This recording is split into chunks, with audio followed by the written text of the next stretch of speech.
Hurry up, get in that comfy chair. We're doing a book haul today. Hi, my name is Floss. This is the Grape Jelly Library where we love to talk about books. I'm so glad you could join me. I always look forward to your visit.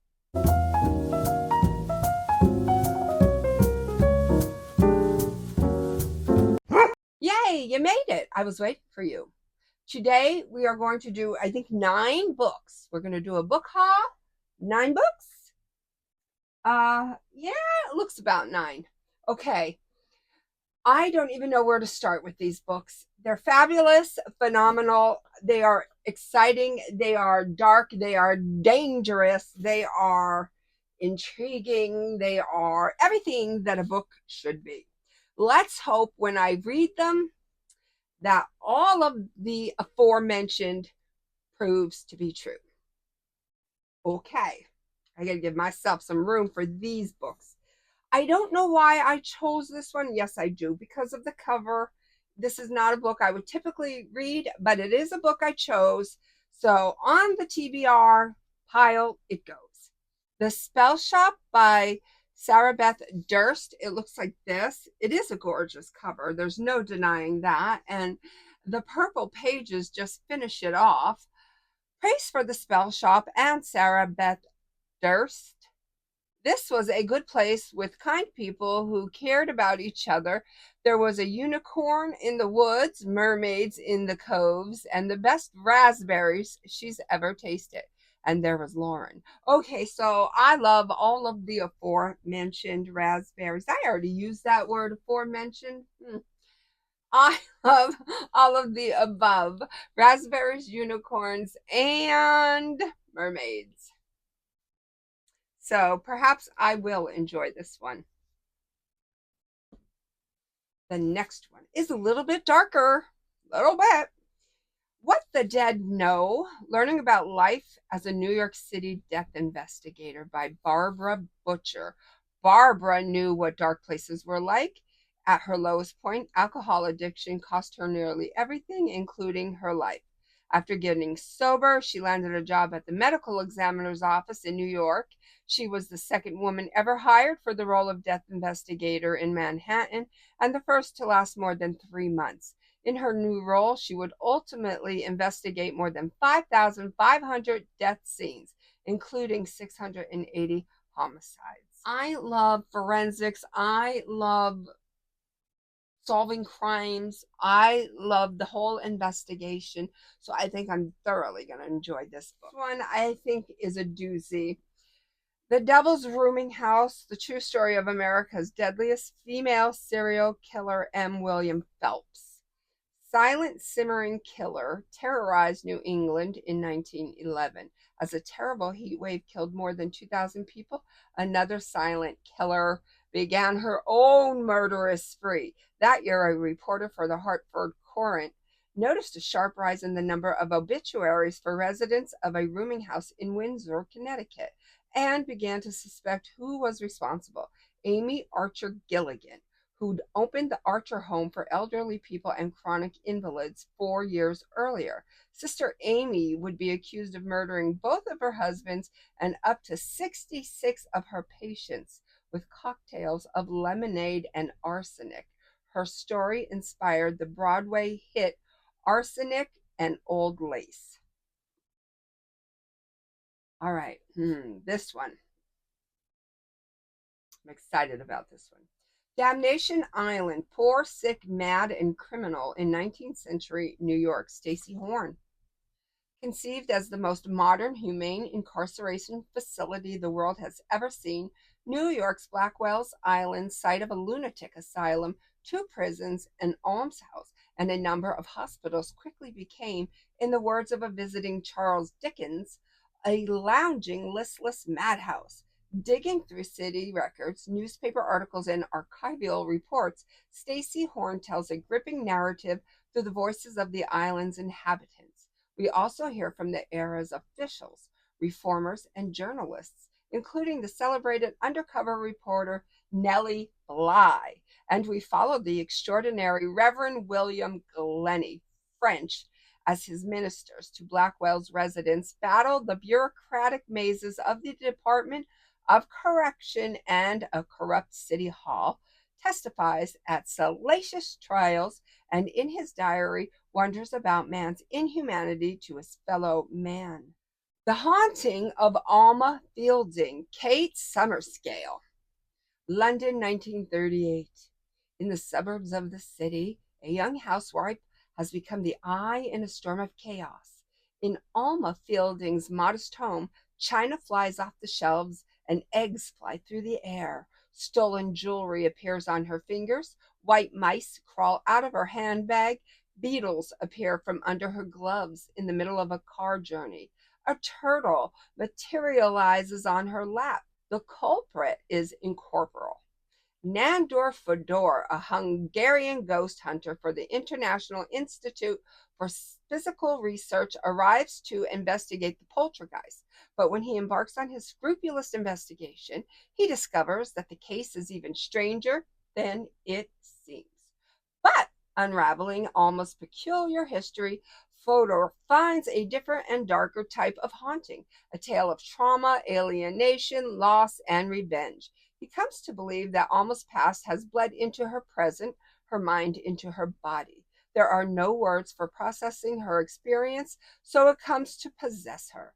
With characteristic rigor and insight, Kate Summerscale brilliantly captures the rich atmosphere of a haunting that transforms into a very modern battle between the supernatural and the subconscious. That was a mouthful.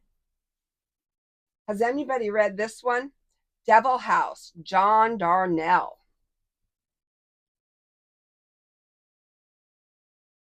Cade Chandler is descendant from kings. That's what his mother always told him when he was a child. Years later, he is a true crime writer with one grisly success, and a movie adaptation to his name, along with a series of subsequent, less notable efforts. But now he is being offered the chance for the big break to move into the house where a pair of briefly notorious murderers occurred, apparently the work of disaffected teens during the satanic panic of the 80s. Chandler finds himself in Milpitas, California, a small town whose name rings a bell. His closest childhood friend lived there once upon a time. He begins his research into the murders with diligence and enthusiasm, but soon the story leads him into a puzzle he never expected. Back into his own work and what it means, back to the very core of what he does and who he is. Devil House is John Darnielle's most ambitious work yet, a book that blurs the lines between facts and fiction, that combines daring, formal experimentation with the spellbinding tale of crime, writing, memory, and artistic obsession. How does that sound? How about this one?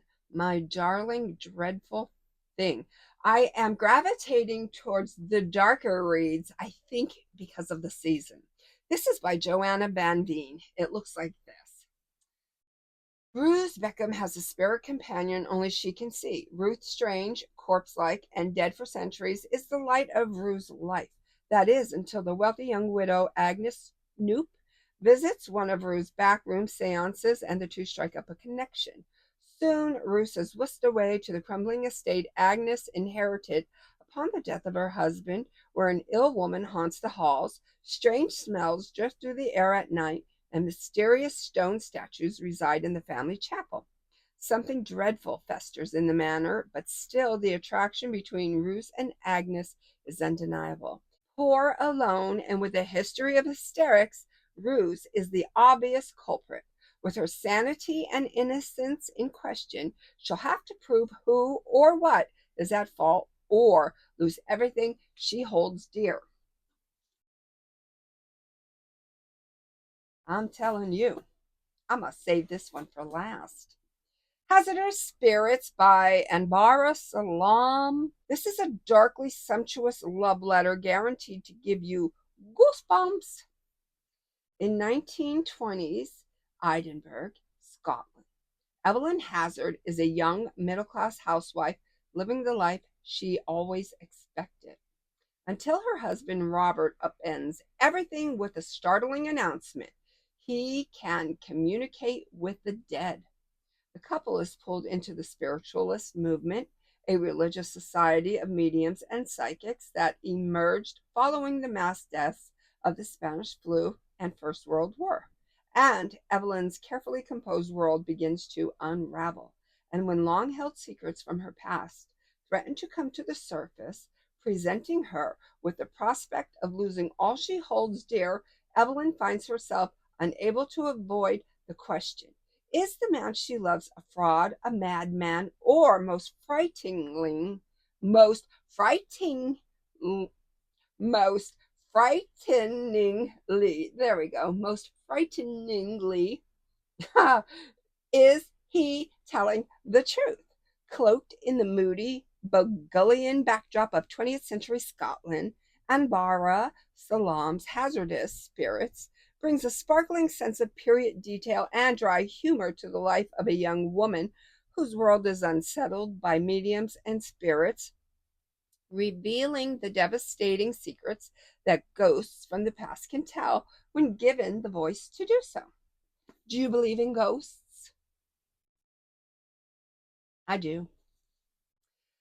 I think I'm in for a pleasurable time with this one because I did read The Butchering Art about Joseph Lister.